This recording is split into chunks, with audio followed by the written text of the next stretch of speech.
Meeting തീരുമാനിച്ചത് പുതിയ കാലത്ത് പ്രഭാഷണങ്ങളിൽ കൂടിയാൽ 1:30 അഥവാ 1.5 മണിക്കൂർ കൊണ്ട് അവസാനിപ്പിക്കണമെന്നതായിരുന്നു.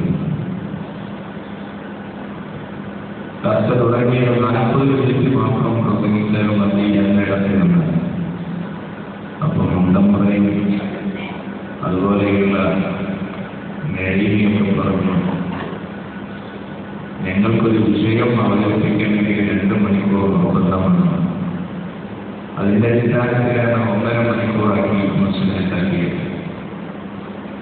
ഇൻഷാ അല്ലാഹ് അത്രയും സമയം എന്റെയും നിങ്ങളുടെയും ആത്മാവിന് ഉപകരിക്കുന്ന പരലോകം നമുക്ക് കൈവരിക്കാൻ സാധിക്കുന്ന ചില നിർദ്ദേശങ്ങളും ചില ചിന്തകളും ആലോചനകളും ആണ് ഞാൻ നിങ്ങളുടെ മുമ്പിൽ അവതരിപ്പിക്കാൻ പോകുന്നത്. അല്ലാഹു ഖൈറിന്റെ ഔദാര്യം നമ്മയെല്ലാം ഉൾപ്പെടുത്തി അനുഗ്രഹിക്കുമാറാകട്ടെ. മുസ്ലിങ്ങളായ നാം മരണത്തോടുകൂടി അഭിമുഖീകരിക്കുന്ന ഒരു ഒടുക്കമില്ലാത്ത പരലോകം എന്ന് പറയുന്ന ജീവിതം ഉണ്ട് എന്ന് വിശ്വസിക്കുന്നവർ ആ വിശ്വാസത്തെയും ഓർമ്മയെയും പുതുക്കുന്നതിന് വേണ്ടി 5 നേരത്തെ വിസ്താരങ്ങളിൽ പ്രാർത്ഥന നിർവഹിക്കുന്നവർ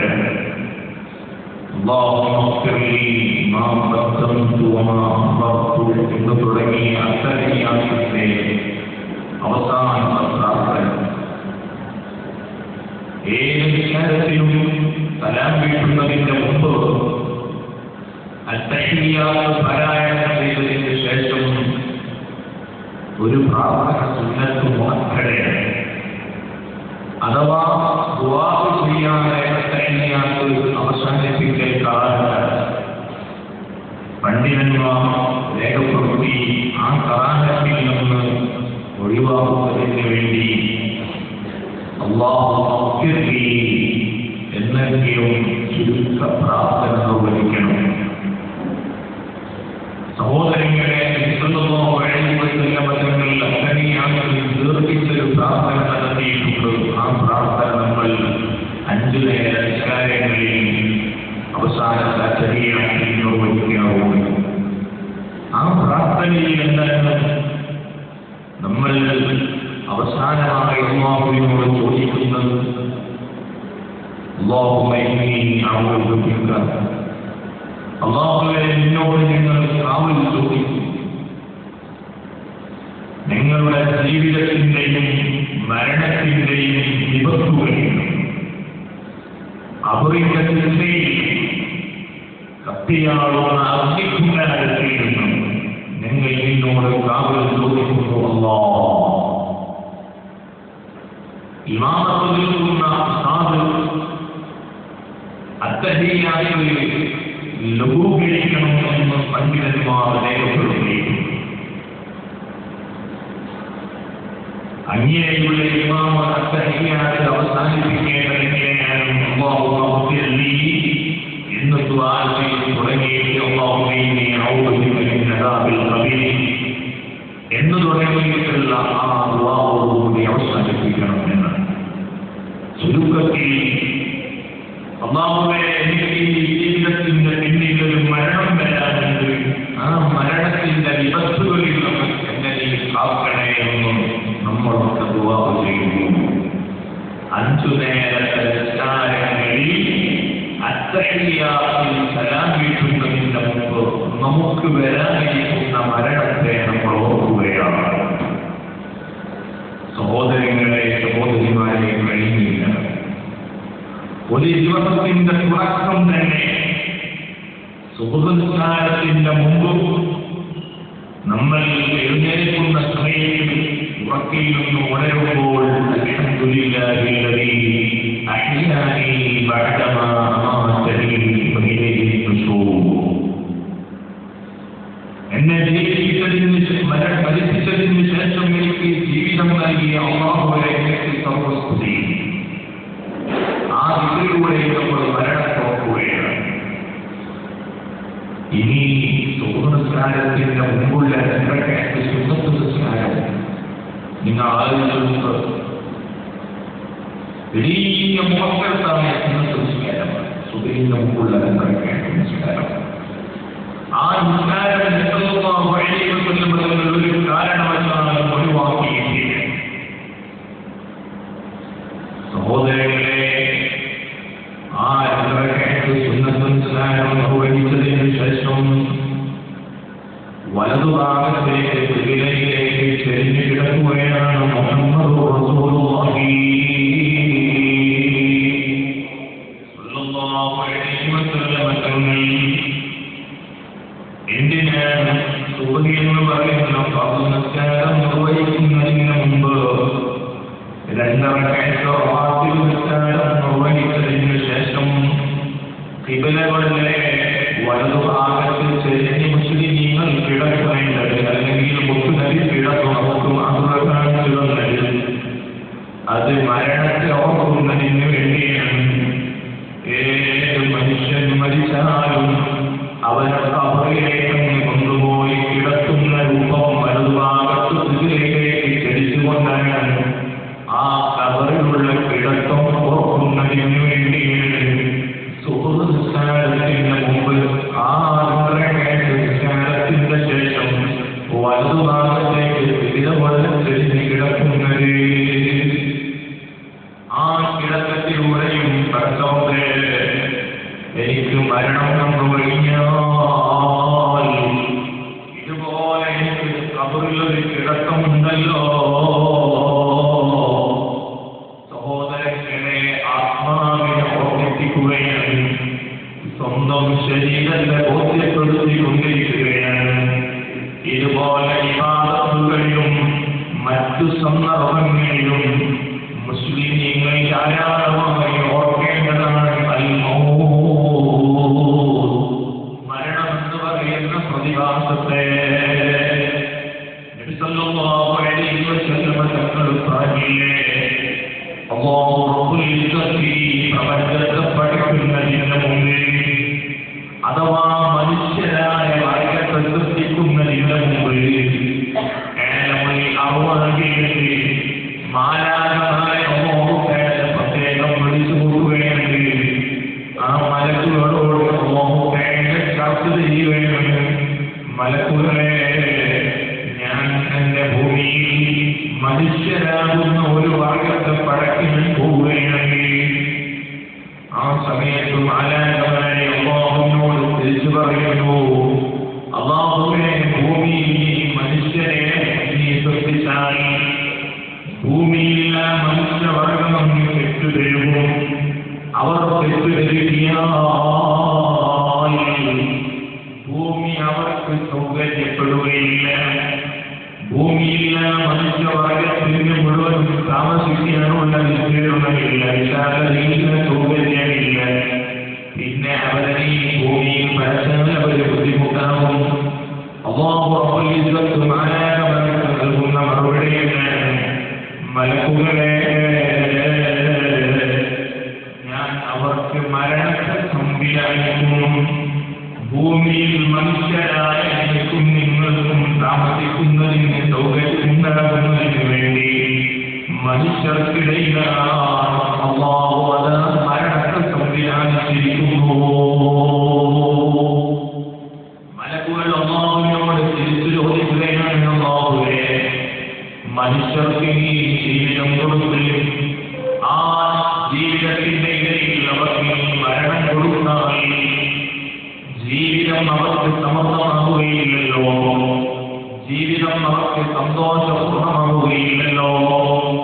ഏത് സമയത്തും മരിക്കേണ്ടവനാണല്ലോ എന്ന ഓർമ്മയിൽ ഏത് മനുഷ്യൻ ജീവിക്കുമ്പോഴും അവന്റെ മനസ്സിൽ സമാധാനമില്ലല്ലോ. എപ്പോഴും അവൻ ബേജാറിലാണ്, സങ്കടത്തിലാണ്, പ്രയാസത്തിലാണ്, മനോവശത്തിലാണ്. അവർക്ക് ജീവിതം സമൃദ്ധമാകുന്നില്ല. പിന്നെ എന്തിനാണ് ഇനി അവർക്ക് ജീവിതം കൊടുക്കുന്നത്? ജീവിതം കൊടുത്താൽ പിന്നെ എന്തിനാണ് അവരുടെ ജീവിതത്തിന് വികാരമാകുന്ന മരണത്തിന് കൊടുക്കുന്നത്? അല്ലാഹു പറയുന്നു, മലക്കുകളെ,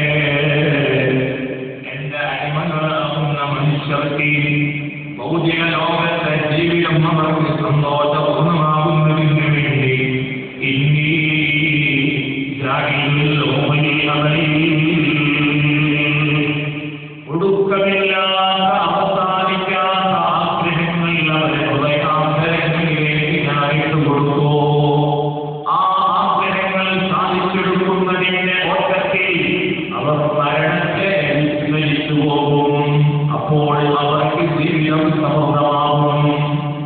ഒടുക്കമില്ലാത്ത ആഗ്രഹങ്ങൾ മരണം എന്ന് പറയുന്ന ഓർമ്മയിൽ നിന്ന് നമുക്ക് ഒരുപാട് ആഗ്രഹങ്ങൾ നൽകി. മരണസ്മരണയിൽ നിന്നും നമ്മളെ മാറ്റുകയാണ്. നമ്മളെ വഴിതിരിച്ചു വിടുകയാണ്. നമ്മുടെ ജീവിതത്തിൽ സമാധാനം ഉണ്ടാകാൻ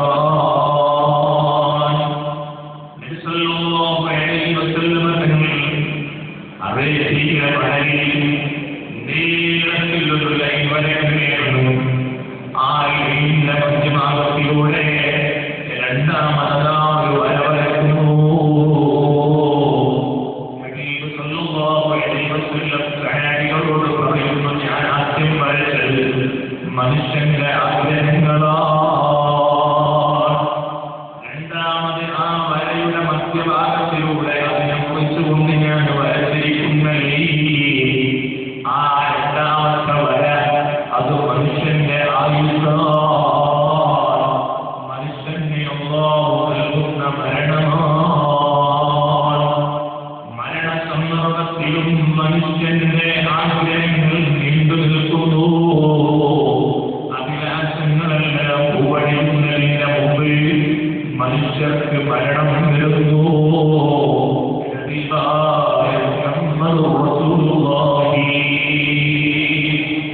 സഹോദരങ്ങളെ, എത്ര വലിയ ആശയങ്ങളുള്ളവരാണ് ഈ സദസ്സിൽ ഒരുമിച്ച് കൂടിയ ഞാനും നിങ്ങളും. എല്ലാ അഭിലാഷങ്ങളും പൂവണിയുന്ന ഭദ്രമാനായി നമ്മെല്ലാം ഉൾപ്പെടുത്തിത്തരട്ടെ. മജിലിസിന്റെ ഭാഗത്ത് കൊണ്ടും എല്ലാ സങ്കടങ്ങളും നമുക്ക് തീർത്തു തരട്ടെ. ഇടത്തിമത്ത് നന്നാക്കി പടച്ചോടോടുകൂടി നമുക്ക് മൗത്ത് തരട്ടെ. മലപ്പുറത്തുള്ള ഒരു ചെറുപ്പക്കാരൻ വിദേശത്ത് ജോലി ചെയ്യുകയാണ്. വർഷങ്ങളോളം അധ്വാനിക്കുകയാണ്. ആ അധ്വാനത്തിന്റെ ഫലമായി ആ സഹോദരൻ സമ്പാദിച്ചിരിക്കുന്ന സമ്പാദ്യങ്ങളെല്ലാം ഉപയോഗപ്പെടുത്തി നാട്ടിൽ സുന്ദരമായ ഒരു വീട് പണിയുന്നു. ആ വീടിന്റെ മുഴുവൻ പണികളും പൂർത്തീകരിക്കുകയാണ്. അവസാനം ഹൗസ് വാമിംഗ് തീരുമാനിച്ച് തീരുമാനിച്ചതിന് ശേഷം ആ സഹോദരൻ നാട്ടിൽ വരികയാണ്. ഞായറാഴ്ച കുട്ടൂസയുടെ പരിപാടികൾ നടക്കുമ്പോ വെള്ളിയാഴ്ച ആ സഹോദരൻ നാട്ടിലെ കുളത്തിൽ കുളിക്കാൻ പോവുകയാണ്. വർഷങ്ങളായി ഒന്ന് കുളത്തിൽ നിന്ന് നീന്തി കുളിച്ചിട്ട് എനിക്കൊന്ന് ചുവഴക്കുമ്പോ പ്രശായി സന്തോഷത്തോടെ കൂട്ടുകാരോടൊന്നിച്ച് നീന്തി കുളിച്ചു വരാം. നാട്ടിലെ കുളത്തിൽ നിന്ന് കുളിക്കാൻ ഇറങ്ങി. അല്ലാഹുവിന്റെ നേരത്തെയുള്ള പിടിക്ക് പാത്രമാകേണ്ടി വന്നു. കുളത്തിന്റെ ആഴത്തിലേക്ക് ഇറങ്ങിയപ്പോ അച്ഛാ കടിച്ച് മരിച്ചുപോയി. ജീവിതത്തിലെ ഏറ്റവും വലിയ ഒരു അഭിലാഷമല്ലേ സ്വന്തം ഒരു വീട് നിർമ്മിക്കണം എന്നത്. ആ വീട്ടിൽ കുടുംബങ്ങളോടൊപ്പം കുറഞ്ഞ കാലം താമസിച്ച് സന്തോഷിക്കണം എന്നത്. ആ അഭിലാഷം പൂവണിയുന്നതിന് മുമ്പ് ആ സഹോദരനൊക്കെ മരണം കൊടുക്കൂ. സുഹൃത്തുക്കളെ, നിങ്ങളെ എത്ര സംഭവങ്ങളാണ് മരണം. ആ മരണം എപ്പോഴും നമ്മളെ തേടിയെത്തും. ആ മരണത്തിൽ നിന്നും മുതറി മാറി രക്ഷപ്പെടാൻ നമുക്ക് സാധ്യമല്ല. അതുകൊണ്ടാണ് തങ്ങൾ പറഞ്ഞത്, നിങ്ങളേത് സ്ഥലത്താണെങ്കിലും എത്ര വലിയ പ്രൊട്ടക്ഷന്റെ മുകളിലാണെങ്കിലും നിങ്ങൾക്ക് റബ്ബ് തീരുമാനിച്ചിരിക്കുന്ന സമയമെത്തിയാൽ മരണം നിങ്ങളെ തേടിയെത്തുന്നു.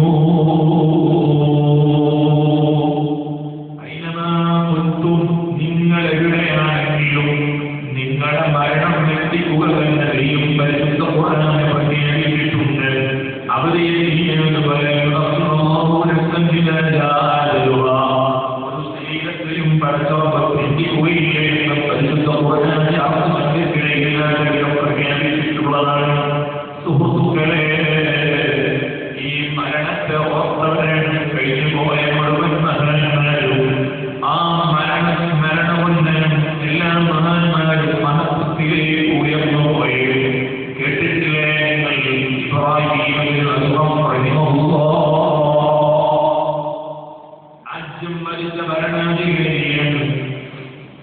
അതേ നല്ല കൂട്ടിവരെയും പടച്ചോറപ്പിനെ പേടിച്ചിട്ട് ഭരണം കാഴ്ചവെച്ച മഹാനവറിൽ രാത്രി സമയം അവിടുത്തെ കൊട്ടാരത്തിൽ മണിമന്തിയിൽ കിടക്കുകയാണ്. ഉറങ്ങാൻ കിടക്കുമ്പോ കയ്യിലതാ തസ്ബീഹുമാലയുണ്ട്. ആ തസ്ബീഹുമാലയിലെ മണികൾ മറിച്ചുകൊണ്ട് ദിക്റുചൊല്ലുകയാണ്. ദിക്റുചൊല്ലിക്കൊണ്ടിരിക്കുമ്പോ ഇബ്രാഹീം തങ്ങളുടെ മനസ്സിലൊരു ആഗ്രഹം കടന്നു വരുന്നു. ഈ പ്രപഞ്ചത്തെ പുറത്തെയും പടച്ച് പരിപാലിച്ചുകൊണ്ടിരിക്കുന്ന സൃഷ്ടാവായ അല്ലാഹു റബ്ബുൽ ഇസ്സത്തിനെ എന്റെ കൺമുമ്പിലൊന്ന് കണ്ടിരുന്നുവെങ്കിൽ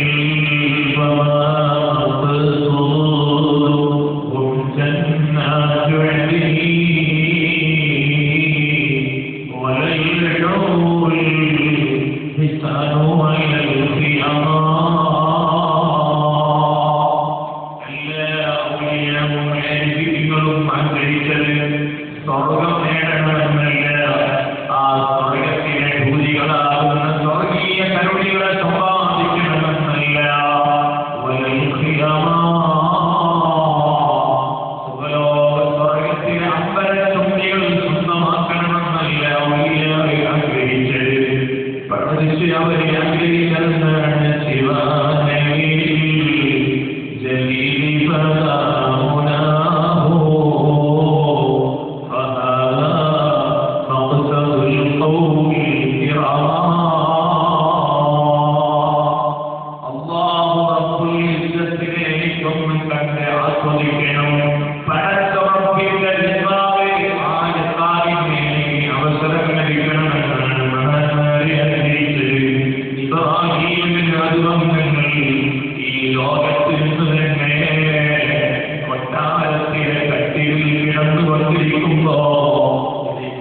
കൊണ്ടിരിക്കുമ്പോ മനസ്സിലങ്ങ് അകച്ചുപോയി.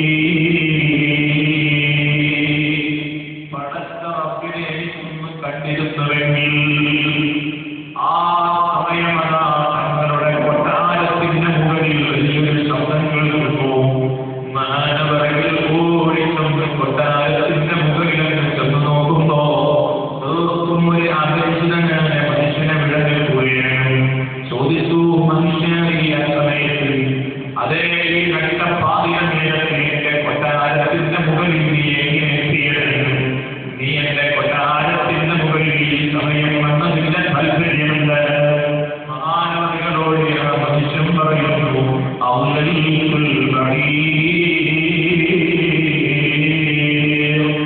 ഞാൻ ധാരാളം കാശ് ചെലവഴിച്ച് വാങ്ങിക്കൊണ്ടുവന്ന എന്റെ ഒട്ടകം നഷ്ടപ്പെട്ടു പോയി. നഷ്ടമായ എന്റെ ഒട്ടകത്തെ അന്വേഷിച്ചു വന്നിരിക്കുകയാ. നിങ്ങൾക്ക് ദേഷ്യം പിടിച്ചുപോയി. ആ മനുഷ്യനോട് മഹാനവകൾ അല്പം കടുപ്പത്തോടെ ചോദിക്കുന്നു, തന്റെ മനുഷ്യനോ മനുഷ്യ ോ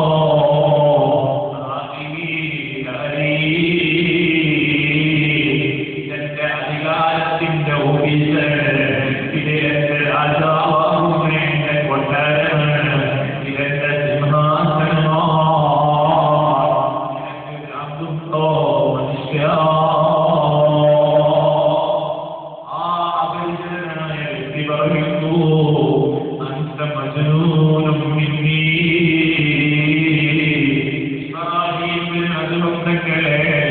എനിക്കെല്ലാം ഭ്രാന്തുള്ളത് ഭ്രാന്ത് നിങ്ങൾക്ക് തന്നെ.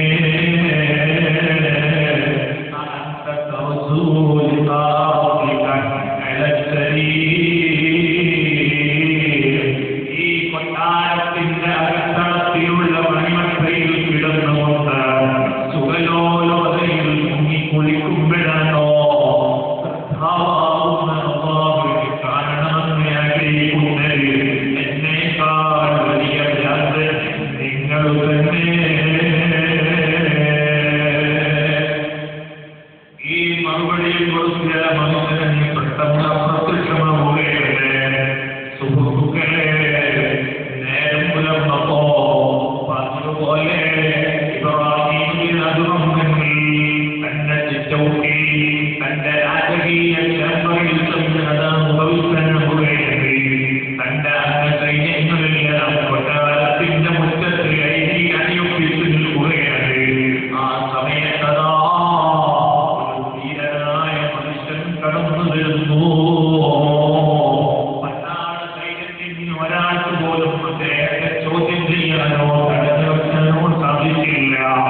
പഠിക്കുന്ന ഈ മുസാഫിറിനാണെങ്കിൽ കുറഞ്ഞ സമയം വിശ്വസിക്കാനുള്ളവരാണോ? അതേ ദിവസം രാത്രിയിൽ നടന്ന അത്ഭുതം നിങ്ങളുടെ മനസ്സിലുണ്ട്. അതിന്റെ രണ്ടാമത്തെ അനുഭവമാണ് തങ്ങളുടെ മുന്നിൽ നടക്കുന്നത്. ആ മനുഷ്യൻ മുസാഫിർഖാനയിൽ വിശ്രമിക്കാൻ വന്നതാണെന്ന് പറഞ്ഞപ്പോ ചോദിക്കുന്നു, എന്നോ നിനക്ക് വിവരമില്ലേ എന്നെ കൊട്ടാരമോ? അയാൾ പറയുന്നു, ഇബ്രാഹിം ഞങ്ങളെ നിങ്ങളുടേതല്ല, നിങ്ങളെ മുമ്പ് കഴിഞ്ഞു പോയ ആളുടേതായിരുന്നു. പറയുന്നു എന്റെ ഉപ്പയുടേതായിരുന്നു. അയാൾ സമ്മതിച്ചില്ല. അവരോ നിങ്ങളെ പിതാവിന്റെ മുമ്പ് കഴിഞ്ഞു പോയ ആളുടേതായിരുന്നു. തങ്ങൾ പറഞ്ഞു, അതെ വെള്ളിയുപ്പയുടേതായിരുന്നു. അല്ല, അദ്ദേഹത്തിന്റെ മുമ്പ് കഴിഞ്ഞു പോയ ആളുടേതായിരുന്നു. അതെ എന്റെ ഉപ്പാപ്പയായിരുന്നു നാട്ടിലെ ഭരണാധികാരി, രാജ്യഭരിച്ചിരുന്ന രാജാവ്. ആ ഉപ്പാപ്പ മരിച്ചു പോയപ്പോ എന്റെ വെള്ളിപ്പ മരിച്ചു പോയപ്പോ എന്റെ പിതാവുള്ളൂ. പിതാവും മരിച്ചു പോയപ്പോ ഞാൻ രാജാവായി വന്നതാ. ആ മനുഷ്യൻ പറയുന്നു,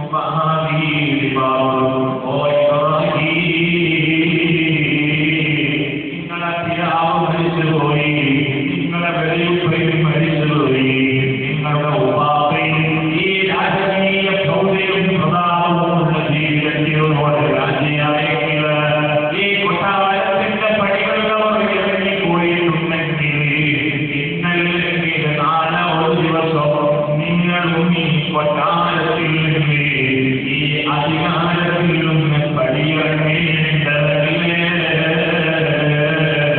അവരൊക്കെ മരിച്ചു പോയതുപോലെ ഒരു ദിവസം നിങ്ങളിരുന്നാൽ നിങ്ങൾക്കും മരണമില്ലേ? ആളുകൾ കുറഞ്ഞ കാലം താമസിച്ച് അവരാ മരിച്ചു പോയപ്പോ വേറെ ആളുകൾ ഭരണാധികാരികളായി വരുമ്പോ ഇങ്ങനെയെങ്കിൽ ഇതൊരു മുസാഫിർഖാനയല്ലേ? ഈ മറുപടി കൊടുത്തു വന്ന മനുഷ്യനെ തിരിച്ചു പോയപ്പോ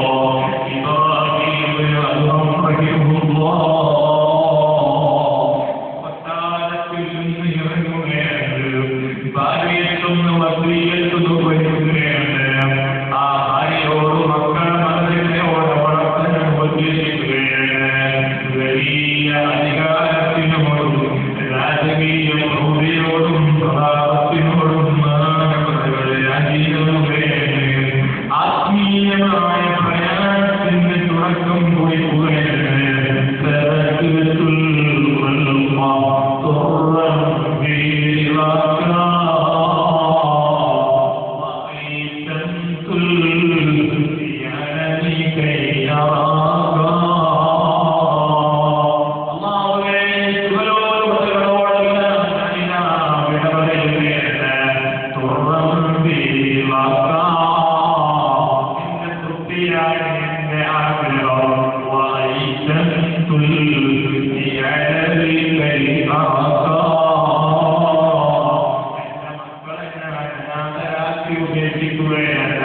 എന്തിനാണ് എന്റെ മക്കളുടെ പിതാവ് നഷ്ടപ്പെട്ട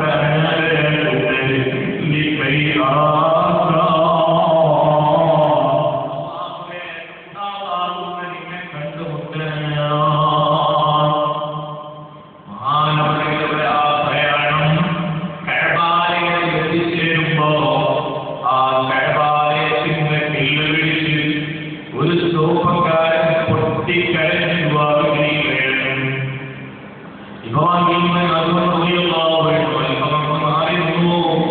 ആ ചെറുപ്പക്കാരന്റെ വിവാഹമൊക്കെ തിരിച്ചു പോകുമ്പോ മെല്ലെ ആ ചെറുപ്പക്കാരൻ വിളിച്ചു,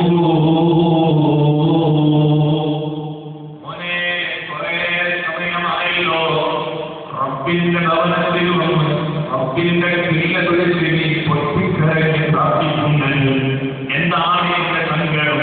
എന്താണ് എന്റെ പ്രശ്നം? മോനെ ആ ചെറുപ്പക്കാരൻ പറയുന്നു, ഓ വന്യ ഗുരു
വിശദീകരിച്ചു കൊടുക്കുകയാണ്. ആ കൂട്ടുകാരൻ ജീവിതകാലത്ത് ഒരു നേരം ഭക്ഷണം കഴിക്കുമ്പോ വിഷമത്തിയ മലവുമായി ഒരു പാവപ്പെട്ട സഹോദരൻ തന്റെ മുകളിലേക്ക് കടന്നു. എന്നിട്ട് കയ്യങ്ങി നീട്ടി, വല്ലാതെ വിശപ്പുണ്ട്, അല്പം റൊട്ടി തരുമോ, അല്പം ഭക്ഷണം തരുമോ? ആ പാവപ്പെട്ട മനുഷ്യനെ യാചിച്ചപ്പോ കഴിച്ചുകൊണ്ടിരിക്കുന്ന റൊട്ടിയതാ നേരെ പകുതി ചെയ്തിട്ട് പകുതി റൊട്ടി കഷ്ണം സദഖ കൊടുത്തു. ആ റൊട്ടി കഷ്ണം സദഖ കൊടുത്തതിന്റെ പ്രതിഫലം മരണസന്ദർഭത്തിൽ മഹാനായ സഹാബികളുടെ കൺമുമ്പിൽ കണ്ടപ്പോ അദ്ദേഹം പറഞ്ഞതാണ്,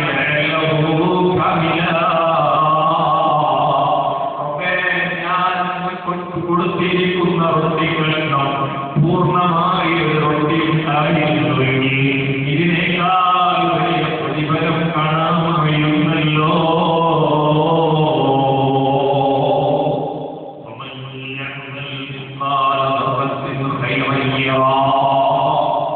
അണുമണിത്തൂക്കും നന്മ ചെയ്താൽ ആ നന്മകൾ ചെയ്തവർ മരിക്കുന്ന സമയത്ത് ആ നന്മകളുടെ പ്രതിഫലം കാണുന്നു. പരിശുദ്ധ ഖുർആൻ പ്രഖ്യാപിക്കുന്നു,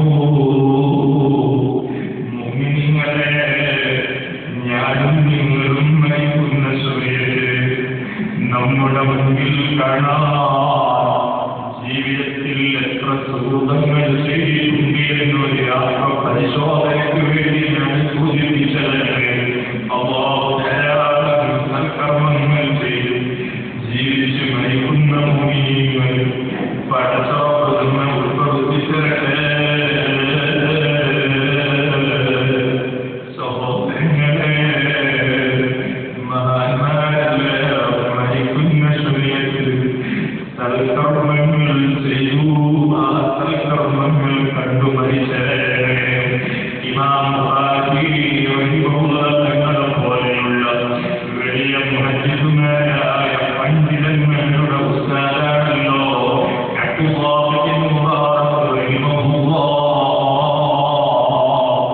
ആ ഇബ്നു മുബാറക് റഹിമഹുല്ലാഹ് തങ്ങളുടെ വഫാത്തിന്റെ സമയത്ത് മഹാനവരുടെ ചരിത്രത്തിൽ പണ്ഡിതന്മാരെ വിവരിക്കുന്നു.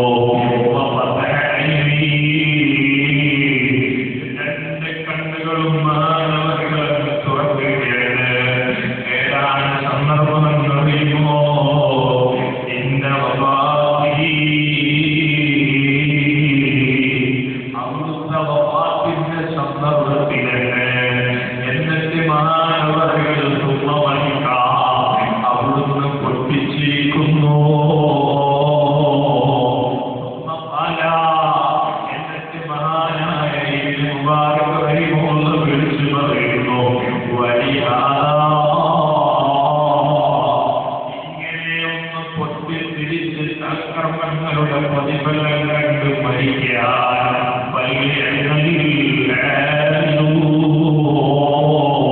സൽക്കർമ്മങ്ങൾ ചെയ്യേണ്ടവർ മുമ്പോട്ട് വന്നോളൂ.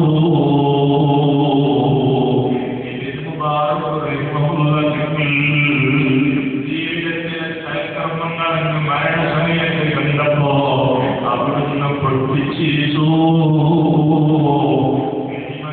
മരിച്ചു. സഹോദരങ്ങളെ, ബഹുമാനപ്പെട്ട ശൈഖുൽ ഹദീസ് ഖുദ്ദുസ്സാരി ഞങ്ങളെ പോലെയുള്ള സഹാബിമാർക്കല്ല ഒരുപാട് വിജ്ഞാനം പലർന്നു പണ്ഡിതനായിരുന്നില്ലേ. ഖുദ്ദുസ്സാലുകൾ വഫാത്തായപ്പോ നീണ്ട ആയിരങ്ങളുടെ പതിനായിരങ്ങളുടെ ക്യൂവല്ലേ അതിന്റെ ജനാസ കാണാനുണ്ടായത്.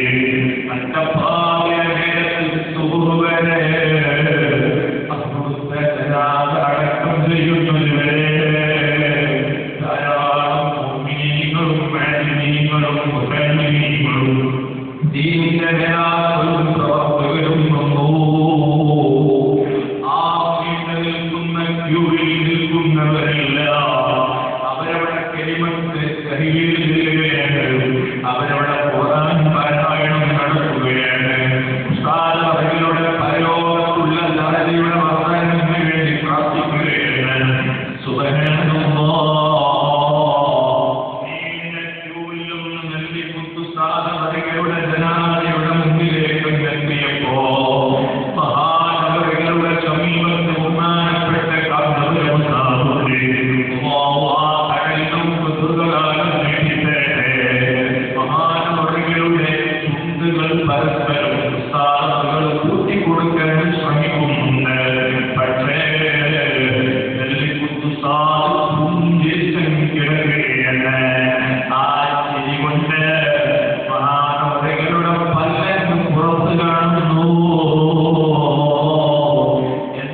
സുഖവിവരങ്ങൾ അന്വേഷിച്ചപ്പോൾ പറയുന്നു, ഇന്ന് വരെ എന്റെ വിതുറ് മുടങ്ങിയിട്ടില്ല, ഇന്ന് വരെ എന്റെ ഔറാദ് മുടങ്ങിയിട്ടില്ല, ഇന്ന് വരെ